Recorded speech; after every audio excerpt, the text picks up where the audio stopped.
Muy bien, Ahí está. perfecto. Vamos a darle. Muy bien. Bueno, pues en primer lugar agradecer la invitación. Eh, es una oportunidad, ¿no? De, aunque sea con este desfase horario, de entrar en diálogo, aunque sea mediado, ¿no? Porque he visto que el grupo es muy dinámico, los que participáis en las actividades, ¿no? Y, y veo ahí un deseo sincero de compartir, de aprender, de poner en común tanto las experiencias como los saberes, las lecturas y tal, ¿no? Que va también muy en la línea de lo que Laura defiende, hace, practica, divulga, legitima y defiende a veces frente, yo que sé, a instituciones que son mucho Torre de Marfil, y que se defienden un poquito de gente pues, que tiene itinerarios pues, que son de intersección, que son de cruce, que son muy ricos. Muy bien. Bueno, pues Pepe González Monteagudo, entonces os voy a comentar media hora, 35, máximo 40 minutos. Estoy grabando desde el sur de España y os voy a comentar un poquito, pues, en primer lugar, el contexto en el que llega Freire a España, la pedagogía de Freire, el impulso freiriano, y a partir de ahí me voy a desplazar un poquito a hablar de las nuevas extremas derechas y de los rasgos que comparten, que son nuevas derechas, nuevas extremas derechas globalizadas, transversales, ¿no? que tienen presencia en diferentes países con diferentes registros locales o nacionales, pero que comparten una serie de elementos. Entonces yo voy a señalar los elementos fundamentales, ¿no? Y después lo que voy a hacer es reconectar con Freire para mostrar la actualidad, la vigencia de su pedagogía, de su práctica, de su palabra, de su discurso, pero también de su praxis, ¿no?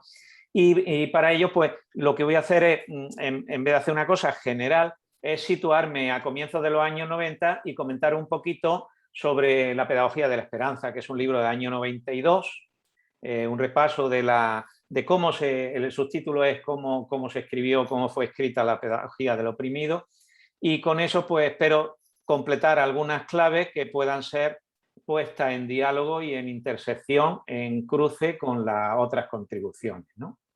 Muy bien. Bueno, recordaros, Franco, la dictadura de Franco murió en noviembre del año 75. La dictadura se desarrolló entre el año 1939 o 36, si contamos el comienzo del golpe de Estado y de la guerra civil que provocó, porque hoy hay una relectura histórica que es falsear la historia, ¿no?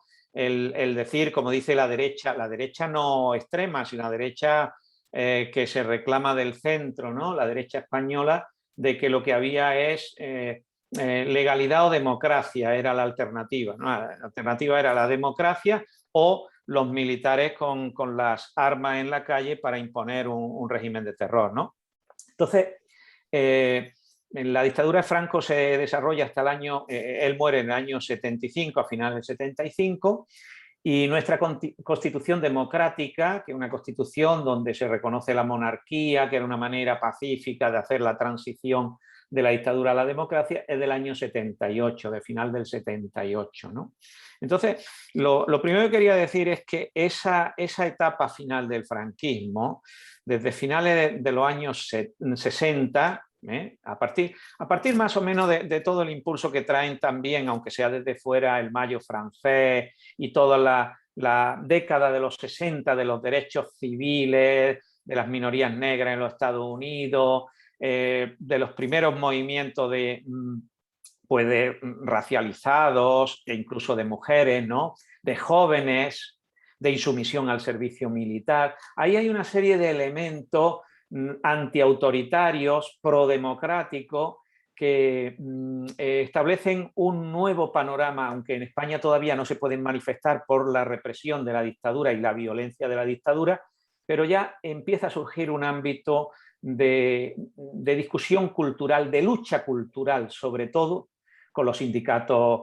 ilegales, con los partidos políticos, y es ese momento de finales de los años 60 y de comienzos de los 70 donde empiezan a circular ya pues, los primeros libros de Freire, ¿no?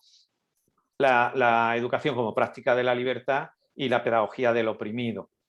Se publicó en el 70 aproximadamente. Entonces, esos libros empiezan a circular de manera ilegal, que se traen desde América Latina, sobre todo, desde los contextos de la emigración francesa, etcétera, y ahí ya empieza a sonar en la educación popular y de adultos, muchas veces apoyada por las comunidades cristianas progresistas, por las parroquias donde había curas progresistas, antifranquistas, empieza ya a hablarse de una alfabetización de adultos en un país donde había tanto analfabetismo, ¿no? Más en el caso de las mujeres, pero un analfabetismo fuerte. Entonces ahí empezamos a oír hablar de Paulo Freire, ¿no? De la pedagogía del oprimido, de las palabras generadoras, de metodologías alfabetizadoras que tienen pues, un interés en el desarrollo de las personas y de las comunidades en el sentido de la emancipación, de los barrios, de toda la cultura popular, ¿no?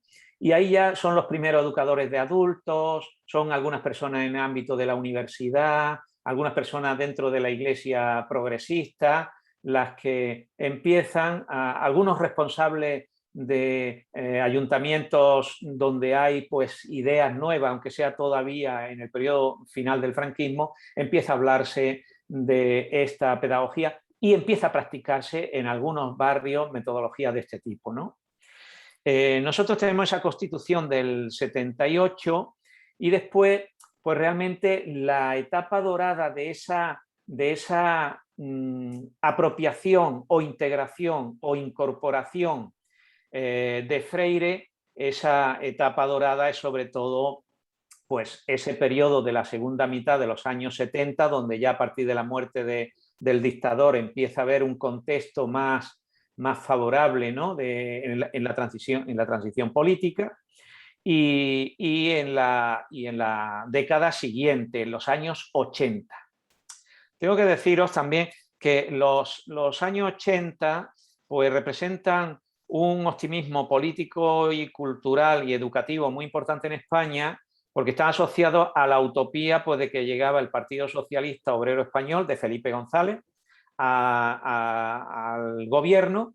Entonces, situaros ahí, llega al gobierno en el año 82 y ahí tenemos varias legislaturas, 3 legislaturas, hasta el año 96, 95, en que el Partido Socialista está gobernando y ahí sobre todo esa primera parte, las 2 primeras legislaturas de los años 80, pues son un momento donde hay un discurso de cambio, de innovación, de reforma, dentro de los límites que tenía la Constitución, como sabemos por todos los debates que estamos viendo actualmente, ¿no? Sobre cómo ese pacto para llegar a la democracia pues se hace renunciando, pues se prohíbe la amnistía de los delitos que se han cometido en la dictadura, es decir, se hace un poco el olvido del pasado para intentar pasar página, pero la memoria histórica está hoy en viva y después ha sido justamente, pues en parte, José Luis Rodríguez Zapatero, también primer ministro o presidente del gobierno, decimos nosotros, del Partido Socialista, el que ha reavivado, aunque tímidamente, muchos de esos elementos, ¿no?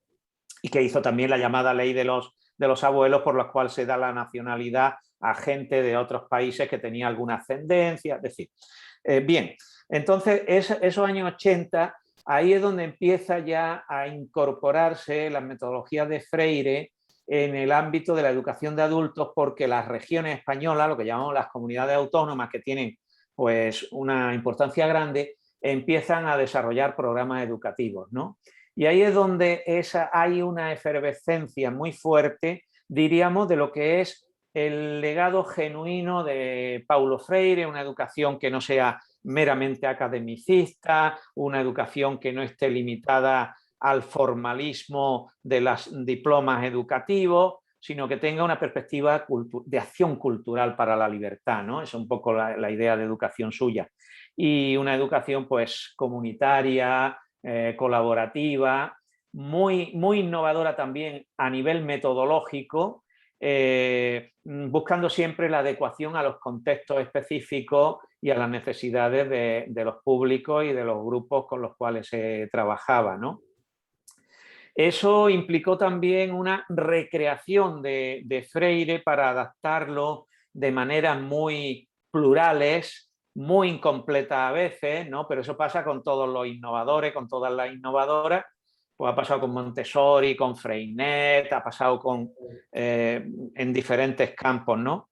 Y lo mismo tenemos en la historia oral. Hay gente que habla de historia oral y hacen una cosa muy técnica, otra gente hace una cosa más participativa. O sea, dentro de esos paraguas de teorías, de corrientes, pues hay muy diversas aplicaciones. Pero esos años 80 realmente vivimos una efervescencia de lo freiriano en la cultura popular, en los barrios, y poco a poco lo que pasa a partir de los años 90 es que se va institucionalizando la educación de adultos y también la cultura popular. Se van profesionalizando las asociaciones, se van vinculando más a sindicatos o a partidos políticos o directamente a los gobiernos regionales de los que reciben financiación, y entonces ahí hay una burocratización en parte de la educación de adultos, que en definitiva es una educación de adultos que ya se va mirando cuando ya llega al siglo XXI, por hacer un repaso muy rápido, ¿no? Es una educación de adultos que se va orientando hacia la certificación de los diplomas de segunda oportunidad para la gente que no ha podido conseguirlo antes o que ha tenido un abandono escolar temprano, y también se va a el mercado de trabajo, ¿no? Las competencias y la adecuación a las necesidades del mercado de trabajo. Claro, ahí con esa doble perspectiva de la titulación certificadora, porque hace falta esos diplomas educativos, y esa orientación hacia el mercado de trabajo, se pierde mucho de esa autenticidad, aunque han sido grupos más minoritarios, tanto a nivel universitario, de formación de posgrado, de titulaciones universitarias de educación, de antropología, de trabajo social, de comunicación, de sociología. Pues claro, eso de Freire está muy presente en muchos de esos campos, ¿no? Pero realmente, y también por supuesto en la educación popular y de adultos, pero ya son movimientos más minoritarios, ¿vale? Eso por decir un poco de la incorporación un poco en el contexto nuestro, ¿no? Ahora con un colega de la Universidad de Pará, de Amazonas, estamos preparando un artículo sobre la presencia de Paulo Freire en España a partir de las publicaciones como tesis doctorales, artículos, todo lo que es publicaciones, ¿no? Para hacer un repaso, porque hemos visto que hay tesis doctorales en bellas artes, en arquitectura, en campos disciplinares muy diversos de lo que realmente fue el foco de su trabajo, ¿no? La antropología, la sociología, el trabajo social, la educación, la comunicación. Muy bien, entonces eso para orientar sobre esa cuestión, que era un poco la entrada. En segundo lugar, yo quería, en vez de repetir un poco a Freire o dar unos detalles mayores sobre esa evolución en nuestro contexto, pues yo quería irme a hablar un poquito de las nuevas extremas derechas, y después yo puedo enviar un borrador de esto con algunas ideas y con alguna bibliografía elemental, ¿no? Bien, entonces creo que es muy relevante, y más con la situación que tienen en Brasil, donde Freire es descalificado institucionalmente del gobierno, etcétera, ¿no? Entonces, hablar de esos enfoques autoritarios y conservadores en la política, en la cultura, y ver las implicaciones que tiene en el ámbito educativo. Esa es un poco la segunda parte. Un segundo, una de las propuestas de Bolsonaro fue terminar con la idea de Paulo Freire, ¿no? O sea, sí. Y Sí, totalmente. Y además, eso por varias vías, ¿no? Una de ellas es que es patrono de la educación. Claro. Entonces querían quitarle ese título de patrono de la educación, que es decir, usted no sirve para nada, ¿no? Y otra es que él fue detenido en la dictadura, pasó 70 días en la cárcel.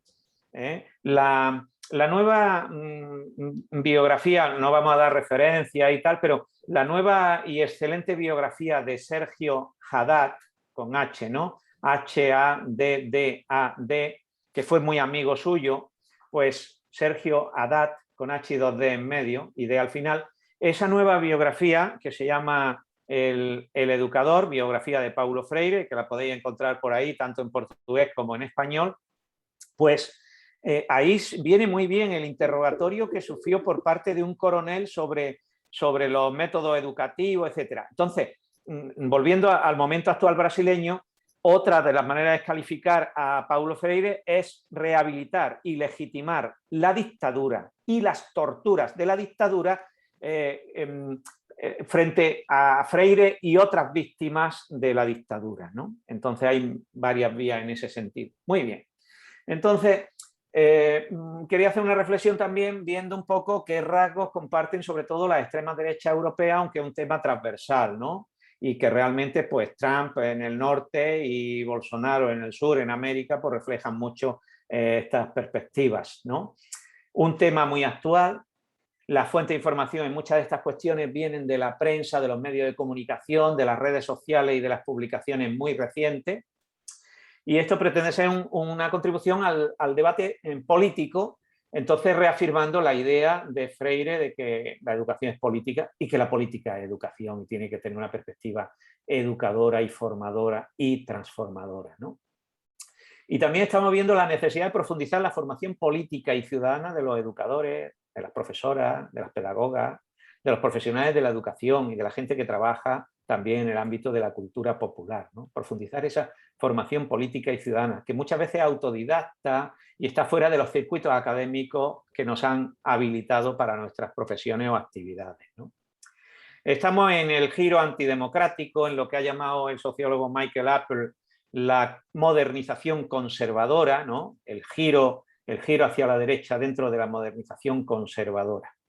Voy a ir rapidito dando ideas, ¿no? Y después os mando un borrador de una cosa que no está todavía hecho un texto y no sé si saldrá o algo así más formal, ¿no? Extrema derecha, extremas derechas tradicionales, postindustriales, nuevas extremas derechas, radicales, populistas, identitarias, nacionalistas o ultranacionalistas, derechas de racismo cultural o de racismo diferencialista, etnicistas, etnocráticas, neofascistas, se habla del neofascismo neoliberal, posfascistas y los llamados defensores de las democracias no liberales o iliberales, en el sentido de Víctor Orbán en Hungría, etc. Y este es el marco europeo en Polonia, en Hungría, en Italia, donde están en el poder parcialmente. Es Vox en España, que no existía como tal y que actualmente pues, tiene 52 diputados de 350 en la Cámara del Congreso en Madrid. Es el partido de Marine Le Pen, Rassemblement Nacional, Agrupamiento Nacional. Es la alternativa para Alemania, el amanecer dorado en Grecia, pero es también la Europa mítica y de la utopía del socialdemócrata nórdica, ¿no? Los verdaderos finlandeses, los demócratas suecos, el Partido Popular danés, que tiene una influencia en el gobierno fuerte, está en Austria. Entonces, vamos a ver algunos rasgos de estos movimientos, ¿no? El primero de ellos sería el ultranacionalismo, iremos rapidito aquí, ¿no? Y o nativismo, ¿no? Un nativismo fuerte, excluyente, no democrático. Los nacionales primero quiere decir contra los inmigrantes. El líder de Vox, Abascal, hoy ha dicho en el Congreso en España, los inmigrantes son nuestro enemigo, así, con esas palabras. Entonces, un ultranacionalismo contra las minorías étnicas y regionales que no representan la auténtica, rompen la identidad nacional soñada o delirada, ¿no? están también contra la Unión Europea y contra dimensiones supranacionales. Ellos hablan de los burócratas del Parlamento Europeo, ¿no? Cuando pueden ser burócratas, pero ahí está el voto europeo con todas sus contradicciones, pero está, ¿no? Entonces ese ultranacionalismo es populista, es autoritario. Muy bien.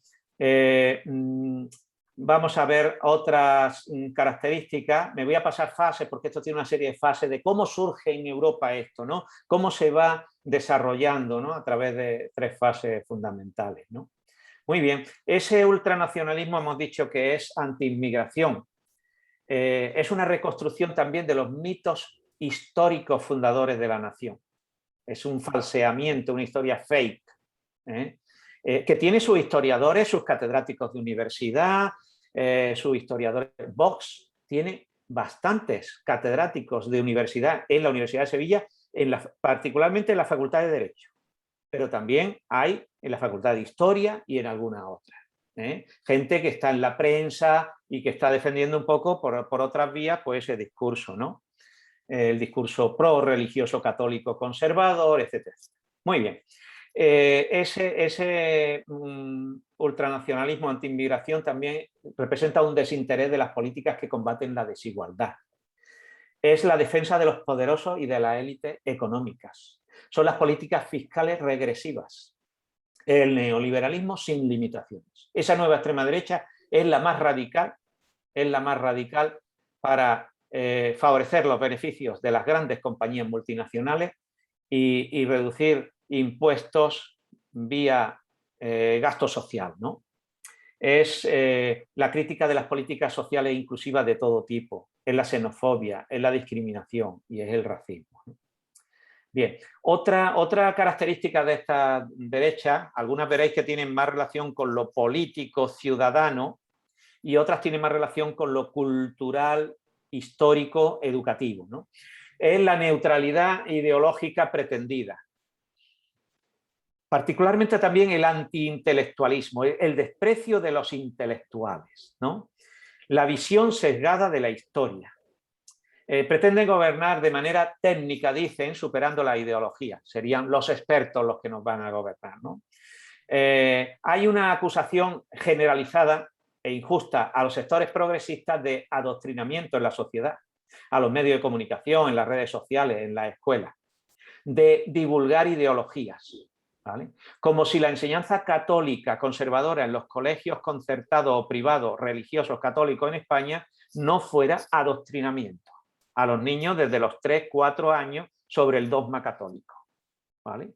Sobre el dogma, sobre los pecados, sobre los sacramentos, sobre la Virgen María, etcétera, porque todo eso está en la enseñanza de los programas oficiales, digamos, para los colegios religiosos privados y también para los públicos cuando los padres solicitan la educación católica para sus hijos. De hecho, se llama moral católica. Muy bien, hay una desconfianza hacia la ciencia. A veces era antes el negacionismo de la evolución, la defensa del creacionismo, la idea de la creación, de la ciencia de la creación. Hay una oposición al conocimiento y a las universidades. Esto en Brasil lo estamos viendo mucho, pero también en Hungría se están cerrando universidades privadas porque tienen el apoyo de Soros y de otros filántropos o inversores o financiadores extranjeros, ¿vale? Hay una ficcionalización de la historia para justificar las posiciones ideológicas. Se está en contra de todas las políticas de memoria histórica. Se está por una reescritura artificial de la historia, un revisionismo, versiones incorrectas, apariencia científica, ¿no? El negacionismo del Holocausto, de los crímenes de lesa humanidad, de las dictaduras, de la represión, de los asesinatos políticos, de las torturas. Ahí tenemos todavía Guantánamo, donde se ha torturado y probablemente se está torturando, y Obama no lo ha logrado cerrar y Biden dice que quizá lo cierre. Vale. Muy bien, eso sería un poco esa idea de lo histórico, lo antiintelectual. La identidad y los valores excluyentes, esa sería otra característica, esa moral conservadora, esa religiosidad tradicional, ¿no? Todo esto está muy relacionado con con la cultura, con las costumbres y con las tradiciones. La esencialización de las tradiciones. El rechazo de la diversidad. La familia, la seguridad y el orden. La desconfianza y la crítica hacia la sociedad civil y hacia las asociaciones. Porque son, aquí en España Vox dice que son chiringuitos ideológicos, es decir, cosas que no sirven, que están solo para... Acá son kiosquitos. Kiosquillos, vale. Son kioscos para obtener financiación y gastarlo en cosas que no hacen falta. Por eso hoy también han defendido en el Congreso la supresión de la Comisión de Igualdad y Derechos Sociales del Congreso de los Diputados, porque dicen que no hace falta. ¿Para qué eso? ¿Vale? En esa defensa de identidad y valores excluyentes están defendiendo métodos ilegales, incluso a veces la tortura, para mantener el orden social. Están justificando históricamente el uso de esos métodos en el pasado. Están apelando a criterios religiosos para aplicarlos a la vida social e imponer una moral cerrada o sectaria o parcial o de una corriente determinada e imponerla de manera colectiva. Son heteropatriarcales, niegan la diversidad sexual y familiar. Están por el populismo punitivo, es decir, un discurso muy crítico al sistema judicial protector de los derechos y un discurso también muy crítico con las visiones rehabilitadoras y reeducadoras en las cárceles o con la población que está en la cárcel. Temas de género, otra característica, ¿no? Son antifeministas. Ellos hablan de la ideología de género, cuestión por otra parte que la Iglesia Católica habla de esto, ¿eh? Hay muchos trabajos, en España hay varias tesis doctorales, trabajos de fin de máster, etcétera, sobre este tema de las posiciones oficiales de la Iglesia Católica. Entonces hacen referencia al feminismo y a los derechos LGTBI con el objetivo de desacreditarlo, esa sería la ideología de género, ¿no? Son negacionistas de la brecha de género y de la desigualdad de género, ¿no?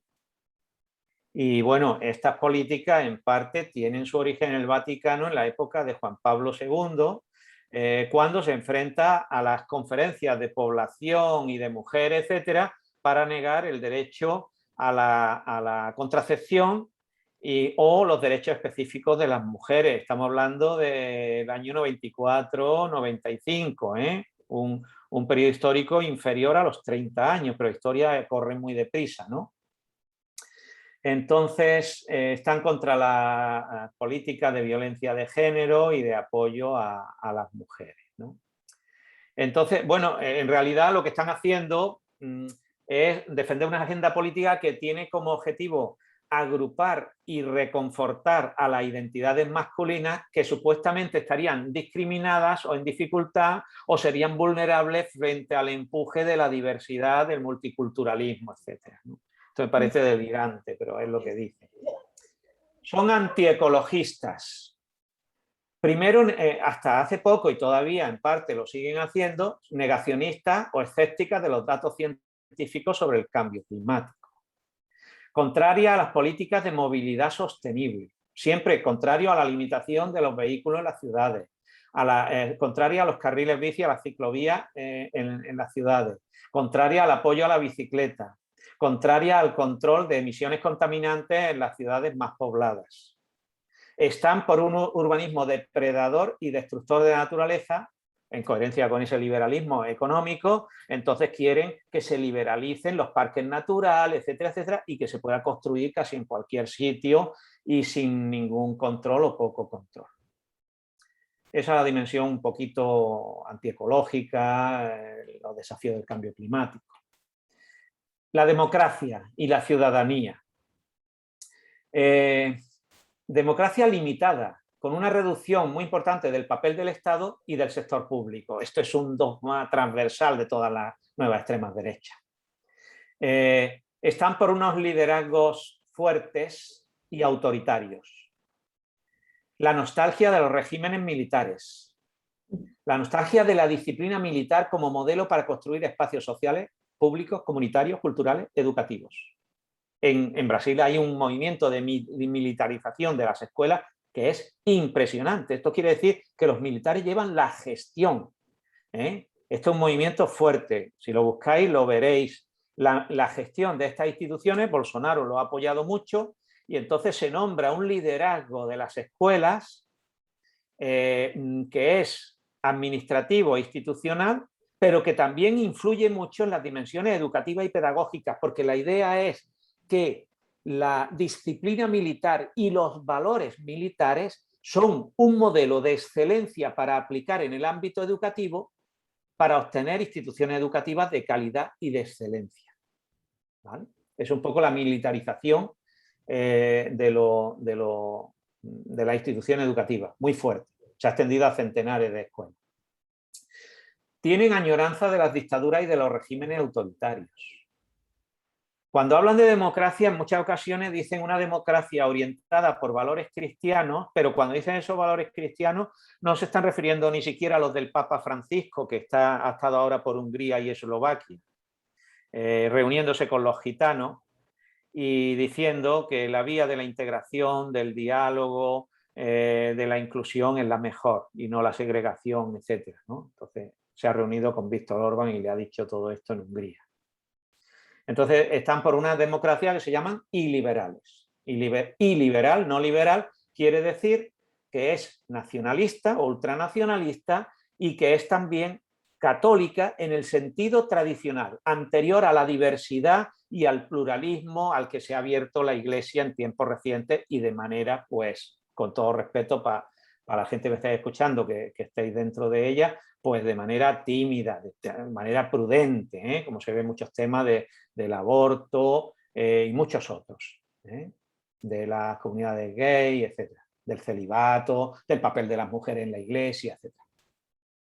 Entonces, esta democracia limitada tiene su traducción, esto es más común, ¿no?, en la esfera económica. Entonces paso aquí el neoliberalismo como agenda económica, ¿no? Porque estas batallas culturales identitarias de las nuevas extremas derechas son importantes, pero en realidad muchos de los elementos son simbólicos, ¿no? Son de reconocimiento, de identidad, pero las dimensiones económicas de la redistribución o no redistribución pues tienen una importancia material muy fuerte para las capas populares, ¿no? Políticas fiscales no progresivas, desconfianza hacia la fiscalidad, el Estado nos roba, desinterés hacia los grupos sociales excluidos y vulnerables.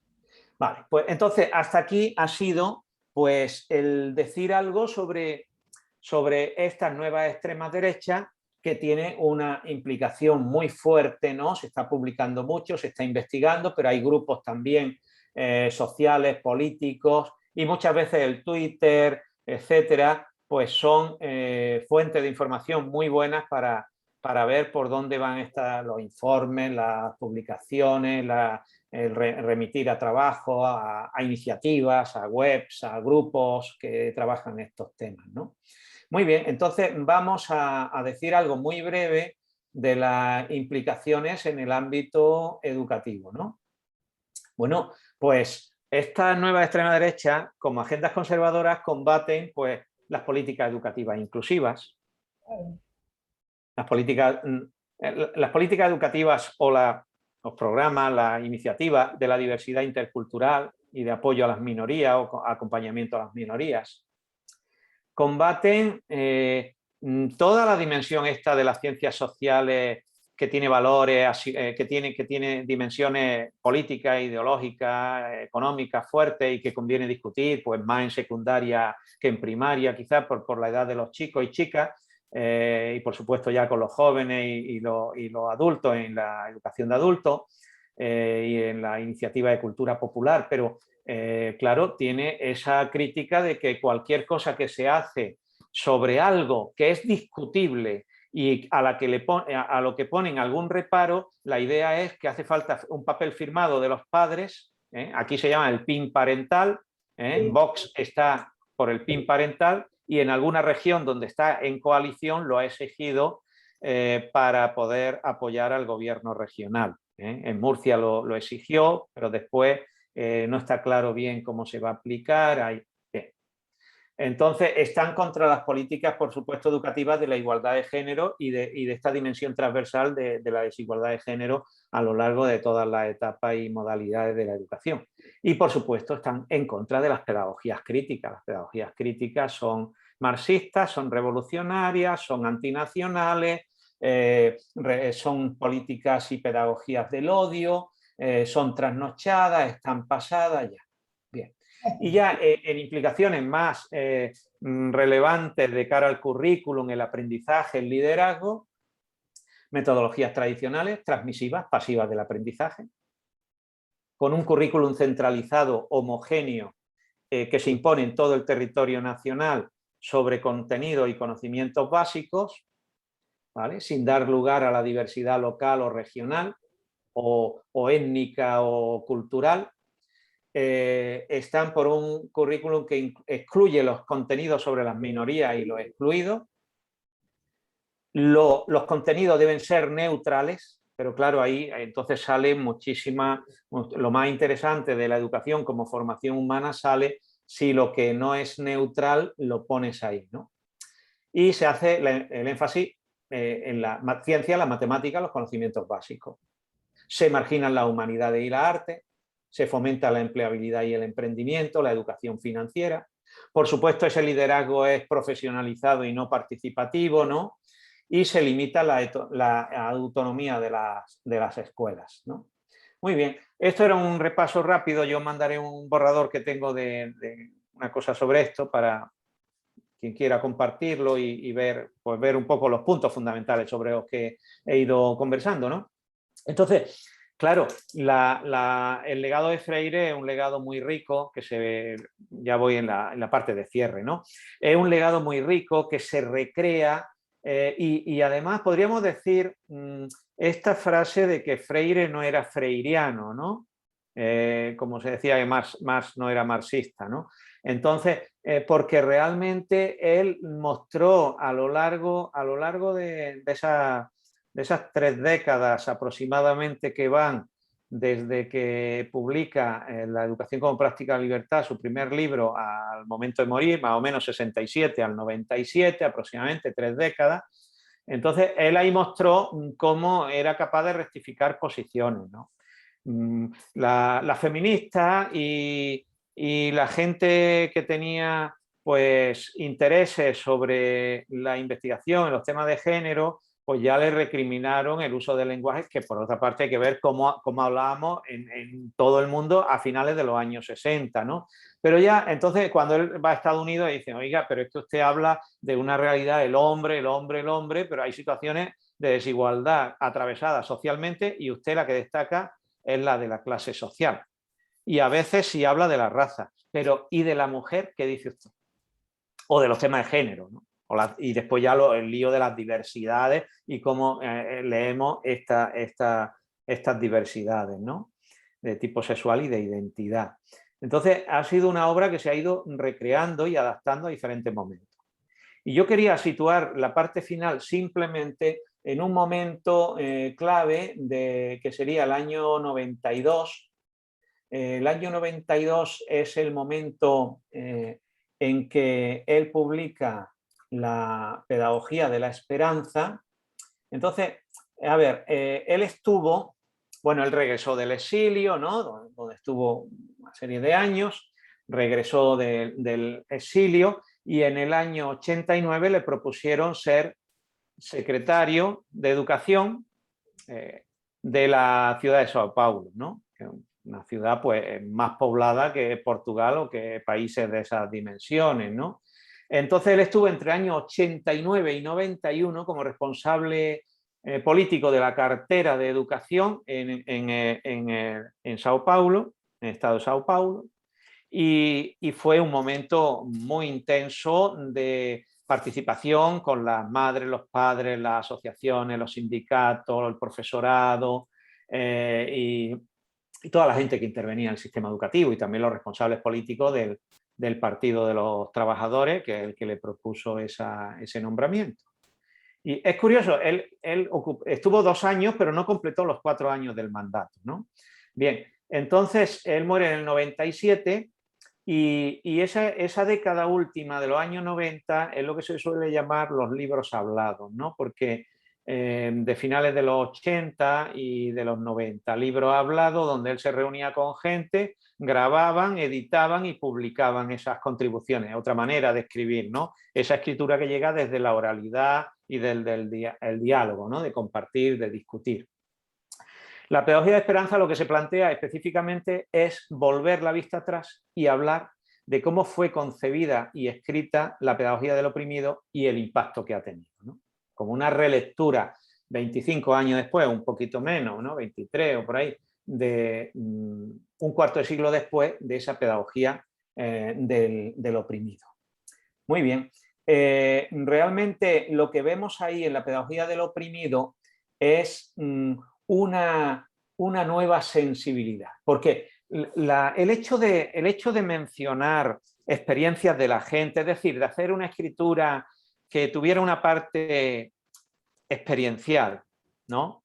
O de vivencia o de fenomenología de lo que la gente te cuenta o de lo que tú has vivido, eso ya Freire lo había mostrado en la pedagogía oprimido, en las notas a pie de página, que cita campesinos que parecen tan inteligentes como Sartre o como Karl Jaspers. Pero lo que hace de manera ya más libre, más decidida, más radical en este libro, que me parece la innovación ahí, y que refleja la sensibilidad, podemos decir, postmoderna o de cambios en el sentido de la diversidad en la sociedad, en la cultura, en los estilos de escribir, en la epistemología, pues eso se está reflejado, ¿no? Entonces es una invitación, esta parte final, a leer o releer la pedagogía de la esperanza, porque se ve mucho ese registro de la experiencia. Entonces, que de manera muy breve, ¿no? Voy a dejar un poco más en lo que sería el contexto histórico. Yo mandaré a Laura, se va a publicar muy pronto en la Revista Internacional de Educación de Jóvenes y Adultos, se llama Rieja, de Brasil, ¿vale? Revista Internacional de Educación de Jóvenes y Adultos, pues siempre en Brasil dicen ella, ¿no? Educação de Jóvenes y Adultos. Bien, entonces se va a publicar ahí, espero, en un dossier, como dice ellos, en un monográfico. Aquí sí ya el artículo bien trabado, ¿no? Donde hago esta reflexión de qué pasa ahí en los años 90 y de qué manera ha cambiado el clima epistemológico, cultural, intelectual. Y Freire entra de lleno, se tira a esa piscina de hacer un libro, que ya pues muchos de los libros son así, pero en este no tienen título las diferentes secciones, es un escrito. Y va pasando de unos temas a otros, entonces hay una libertad formal mucho mayor, ¿no? Entonces voy a decir algo muy breve sobre esas características que tiene la pedagogía de la esperanza y por ahí pues invitar pues a recrear este legado de Freire en un momento pues difícil, ¿no? En sentido cultural y político pues en Europa y también en América Latina, ¿no?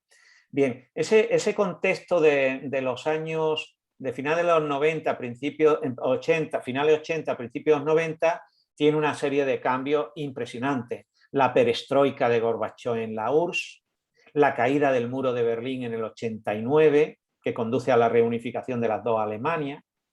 Antes ya la conclusión de la dictadura de Pinochet en Chile, el fin del apartheid en Sudáfrica, el fin de la dictadura militar en 1985 en Brasil y comienzo del periodo democrático. Entonces tiene un momento muy relevante de cambios, pero también los cambios intelectuales son muy fuertes, ¿no?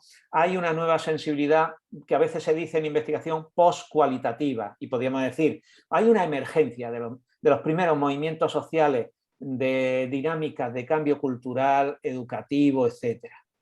Entonces, esta crisis de representación, así se ha dicho, ¿no? En el feminismo, en el posmodernismo, en la deconstrucción, invita a nuevas formas de escribir. Esto las feministas han sido fundamentales, ¿no? La escritura es una ética, es una práctica, es una experiencia es algo embodied, que está en nuestro cuerpo, en nuestros afectos, ¿no?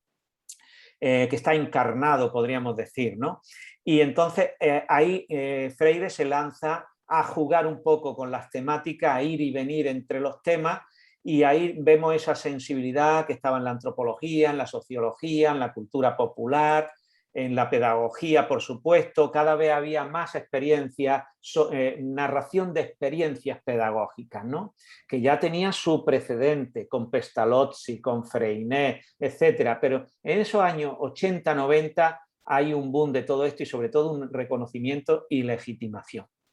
Y entonces ahí es donde vemos un Freire, pues, creativo, creo yo, porque algún amigo dice, es que yo he leído la pedagogía de la esperanza y no tiene ninguna aportación, ¿no? Están los temas de la decolonialidad, están los temas de la diversidad, están los temas del feminismo, está la idea suya de la unidad en la diversidad. Es decir, él dice, para transformar la sociedad y la educación necesitamos cultivar, favorecer la unidad, pero esa unidad no puede ser una unidad de la época histórica pasada de los liderazgos revolucionarios. No puede ser una unidad de lo que él citaba de Mao Zedong y de Fidel Castro. Tiene que ser una unidad en esa diversidad que significa el reconocimiento de la pluralidad cultural, étnica. Entonces ahí está él entrando en bastantes de esas dimensiones y haciéndolo desde la perspectiva de lo que parece una crónica personal, pero que es también una crónica de viajes, una crónica familiar, una crónica de ambiciones educativas y de cambio social, de dificultades, de exilio, está el plurilingüismo con sus viajes de un sitio para otro, ¿no? Entonces está su itinerario personal, político, profesional, cómo se ha creado la pedagogía del oprimido, y ya con esto voy a acabar. La memoria, el recuerdo, la evocación, ahí está la infancia, la familia de origen, la familia que Freire formó, las diversas escrituras, las actividades, el exilio, los viajes, los encuentros, los momentos de transición o de dificultades, ¿no? Está el exilio particularmente, que relaciona, dice él, recuerdos, reconoce hechos, gestos, une conocimientos, que es capaz de soldar los diferentes momentos, de reconocer para conocer mejor. Está la evocación de personas, amigos, familiares, educadores, intelectuales, pues de Ivan Illich, de Erich Fromm, que él dice que Erich Fromm le dijo en Cuernavaca, en México, que su método, su propuesta pedagógica era una especie de psicoanálisis sociocultural y educativo de nuestra sociedad, ¿no? Eso es lo que le dijo, ¿no? Bien, entonces ahí están las dimensiones cruzadas sobre lo micro, la experiencia, los sentidos, el cuerpo, y el nivel macro, las posiciones ideológicas, políticas, teóricas. Está la valorización del saber de la experiencia, del saber de sentido común, del saber de las clases populares, que había sido despreciado. Hay muchas consideraciones epistemológicas sobre cómo es ese saber o conocimiento y cómo tiene que ser combinado con el conocimiento más formal o especializado, científico, disciplinar, académico. Y está también la libertad formal y temática, avanzando y retrocediendo en el tiempo, mezclando temas, personajes, situaciones, combinando discusiones teóricas con experiencias y entonces creo que hay una dimensión también del lenguaje y de la dimensión estética de la expresión escrita que es muy interesante. Entonces, resumiendo, una invitación, he estado en los 50 minutos casi, 45, una invitación a la lectura o relectura de la pedagogía de la esperanza y a esta idea pues que Freire siempre defendió de que necesitamos analizar los contextos concretos y ofrecer soluciones nuevas a las cuestiones que enfrentamos y no simplemente reproducir, porque la tentación de los centenarios, de las celebraciones y tal, es pues, y más frente a climas tan conservadores como el brasileño, destacar la figura y limitarnos un poco a glosar o a resumir lo que aporta, ¿no? Pero esto nos da un poco de perspectiva y también hacer un análisis más fino, porque con Freire muchas veces se hacen análisis muy globales y más en este tipo de actividades que tenemos 30, 40 minutos, una hora y media para decir algo, ¿no? Entonces, esta idea de decir algo sobre las nuevas extremas derechas y los desafíos que plantean cultural y educativamente, y también sobre la pedagogía de la esperanza. Entonces yo, cuando esté publicado el artículo, que se publica antes de en octubre quizá, aunque las revistas suelen llevar retraso casi todas, un poquito por el COVID, ¿no? Entonces yo os voy a mandar el texto este, porque ahí podéis ver pues con un mayor detalle, con la bibliografía y tal, porque solo de pedagogía de esperanza hay una bibliografía brasileña de 8 o 10 publicaciones por lo menos muy interesantes, recientes, de los últimos años. ¿Vale? La verdad que me quedé escuchando, o sea, es maravilloso lo que contaste, claro, fácil y muy ameno. Si me permitís hacerte una pregunta que tiene que ver, Sí, vos hablaste de Brasil y de la ultraderecha, pero también hablaste de Vox y de, bueno, todo tiene que ver, ¿no? sí. Mm, Pero yo no te voy a contar toda la experiencia que tuve. Por ejemplo, a mí me llama mucho la atención Barcelona, donde trabajo mucho, sí. que no creo que siga trabajando en Barcelona, eh, donde fui a trabajar con el pueblo gitano. ¿Y tú Yo viste racismo allí? no ¿Viste solo racismo, sino que a los gitanos en las aulas, o sea, en el archivo de Gracia, que es donde está el principal barrio gitano, había una sola foto de los gitanos de Gracia. Entonces yo dije, bueno, vamos a hacer con las fuentes orales desde las escuelas para el archivo. Fue un Claro, proyecto hermoso, pero no pude terminarlo porque en las 4 escuelas en las que estuve, distintas, una pública, la otra privada, concertada, bueno, el trato a los gitanos era tan horrible, que los chicos gitanos estaban en un costado con una persona que decía que era psicóloga, pero de psicóloga no tenía nada, que no los dejaba hablar, que me decía que eran muertos vivientes, ¿eh? Y los chicos, a mis propuestas, porque yo lo leí a Freire de grande y me identifico con él, pero yo tengo mi propia metodología, ¿no? Y a mis sí, alumnos sí, les digo eso, hay que sí. construir su propia Claro, metodología. claro. Bien, pero a ver, la directora diciéndome, ah, sí, participan muchos contigo, pero son una mierda, con esta palabra. Madre mía. Sí, Y después me venían, nosotros tenemos acá en Argentina educación sexual integral, es sí, algo que es difícil tener como obligatorio sí, en sí, un programa de estudios, y me vinieron a perseguir, pero perseguir en las redes sociales, el Distrito de Gracia, ¿no? En las redes sociales, en todos lados. Yo terminé haciendo el trabajo porque había profesores que se engancharon, pero sobre todo los chicos, ¿sí? sí, Entonces hicimos las entrevistas, pero sé que ahí no voy a trabajar más porque me han dicho de todo. sí, eh, y yo les dije que uno de los problemas que tenía España, pero principalmente Barcelona, es que no eran libres. Y nosotros acá en Argentina revisamos el pasado, ¿sí? sí, Revisamos el pasado, sí, trabajamos claro, con la historia y tenemos libertad, ¿no? sí, ¿Cómo explicaste una ciudad? Porque después fui a dar un curso en el museo, en el Archivo Histórico de Barcelona, ¿sí? Que tuvieron que hacer varios encuentros porque se anotó un montón de gente y pusieron una persona diciendo de eso no hables. ¿Cómo explicás esto en una ciudad? Yo te muestro 2 ejemplos, ¿no? Que parece que es recontra abierta. ¿Cómo sí, se sí. explica esto, no? Guau, y claro, son contradicciones muy fuertes y muy tristes, ¿no? Lo que estás contando.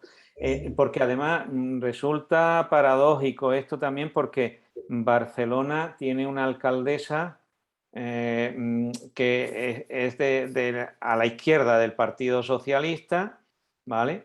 Entonces se supone que es una de las ciudades donde se puede hacer, entre todas las grandes ciudades españolas o las capitales de provincia, políticas más progresistas en todos los sentidos, ¿no?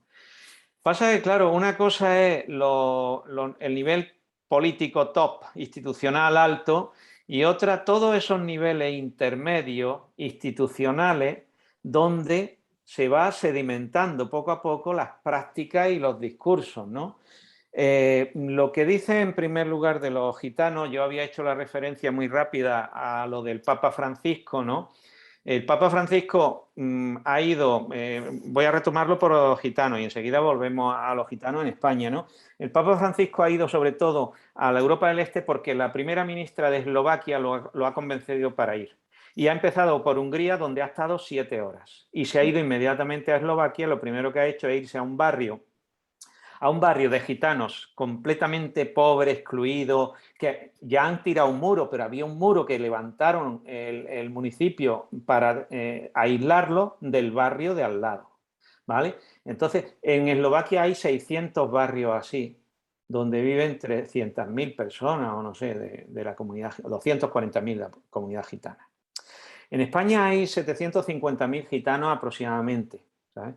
Que hemos estado también en un proyecto europeo sobre inclusión y hemos trabajado en Hungría y en España con la comunidad gitana, ¿no? Tanto a nivel más básico como los gitanos en la universidad. Los gitanos estudiantes y académicos, ¿no? Que hay poquísimos.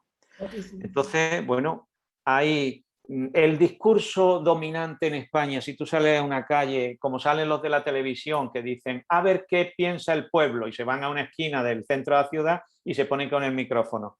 Esa gente que pasa por la calle, que le pregunta, lo más lógico que diga es que si están así es porque ellos lo quieren.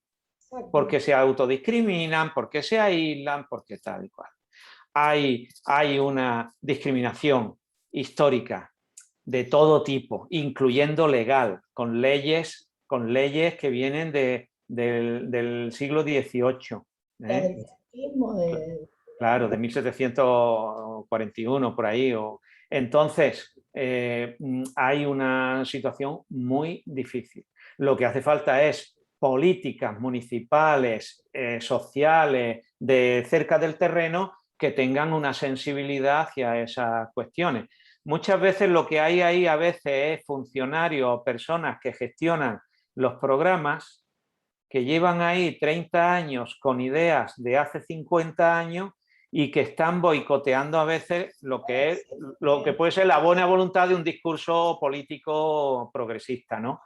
Pero realmente...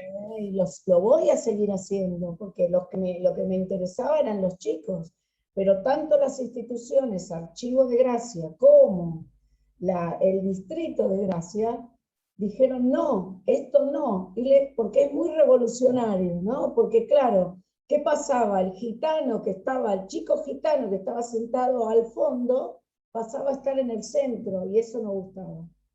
Madre mía, es triste, Y triste. en la Escuela Vila estábamos trabajando, los chicos re bien, todos gitanos, todos juntos, esa fue mi condición. Y en la Escuela Vila, que es una escuela pública, entra una profesora y le pega a un chico delante nuestro. Por favor. Y yo la fui a denunciar, pero la gente del distrito no dijo nada. Si eso pasa acá, van y no sé qué hacen. Mira, Bueno, ahora, pero yo dejé la enseñanza básica, estuve del año 82 al 90 y ya en esa época no se le pegaba a los alumnos, bueno, pero en Barcelona hay un clima que a veces pienso que tiene que ver con este nacionalismo berreta, Sí, como digo vale, yo. sí. Berreta, ¿qué quiere decir, no? Sí, ahí hay Berreta, dimensiones... fundamento, ¿no? Son fundamentos que rayan en lo extremo, en lo nacionalista, pero xenófobo. Y en lo ilegal, porque eso es ilegal, ¿no? Agredir a un alumno o incluso humillarlo o ponerlo en evidencia muy fuerte delante del grupo, ¿no? Terrible, y me decían, no preguntes por el tema sexual. Digo, ¿cómo voy a preguntar por el tema sexual? No, con el tema del pañuelo de los gitanos, estaban como obsesionados. Ah, sí, sí, porque los están esencializando y llevándolo a sus referencias culturales ya pasadas y que la diversidad claro, bueno, Siempre están los eso que trabajan de gitanos, o como sí. acá trabajan de indios, digo yo, que cobran los subsidios y se muestran como representantes de la comunidad, pero no hacen nada por la comunidad, ¿no? También Yeah. está eso también, ¿eh? Y Sí. bueno, no, te quería contar eso porque me quedé como educador que sos, como bueno, yo te admiro, me parece lo que hablaste hoy va a ser impresionante para la gente y lo van a usar en clases y en todo. Pensá que este seminario lo organiza un profesorado, acá se llaman profesorados, van a Sí, ser profesores, ¿sí? Y hay gente de otros lugares también. Así que nada, te lo quería contar también para que lo escuche la gente, porque nosotros tenemos que valorar más lo que pasa acá. sí, Uno tiende claro. a decir Argentina, no, no. De hecho, en todas las escuelas que estuve en toda España, los que levantan la mano son los latinos. Los Sí, que hay hablan un... son los latinos. Entonces, no es así. Estamos atravesados por el psicoanálisis, aunque no hagamos psicoanálisis. Sí, Entonces, bueno, pero, viste, ayuda un poco también a los docentes ver esto, ¿no? Que siempre uno está pensando que lo de afuera y lo europeo es sí, mejor. lo está idealizando y no, no tiene... Muy Bueno, bien. te queremos agradecer. Perfecto. Venga. A mí me encantó, te digo en personal, Dulce Sí, está perfecta. eh, eh, sí. Tú de vez en cuando mirabas para atrás para encontrar... no, mi perra se quedó tranquila ahí escuchando, se ve Sí, que... muy bien. Así que yo te voy a mandar todo lo que se haga a partir de esto y te queremos Perfecto. agradecer un montón en nombre también de la gente del profesorado que ahora no está. Muy bien. Pero bueno, nos vemos. Yo me voy en Venga, diciembre allá y cada vez me quedaré más. Así que venga. bueno, Un abrazo. Un un beso abrazo. enorme. Venga. Me alegro verte. Hasta luego. Hasta luego. Dios. Chao.